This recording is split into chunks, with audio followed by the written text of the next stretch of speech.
তোমাদের সামনে নিয়ে এসেছি আজকে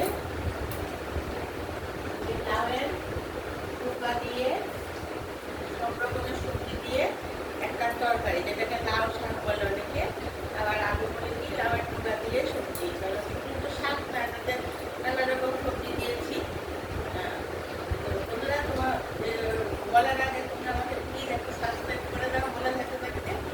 আচ্ছা, এখন বলে কি হবে, লাউ পোকাগুলিকে এরকম এরকম করে ভালো করে চুলে নিয়েছি। তার সঙ্গে ঝিঙে, পটল, আলু, বেগুন, কুমড়ো, মিষ্টি আলু, যে যেরকম সবজি দাও আমি সব রকমের সবজি দিয়েছি।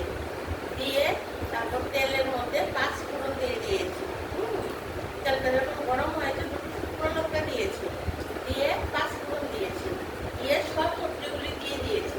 দিয়ে তারপর যে যে যতটুকু সবজি দেবে পরিমাণ মতো নুন দিয়েছি, হলুদ দিয়েছি, আর বড় চামচের 1 চামচ জিরের গুঁড়ো দিয়েছি, 1 চামচ ধনের গুঁড়ো দিয়েছি। আর অবশ্যই চিনি দেবে, সবজিতে চিনি না দিলে ভালো লাগে না।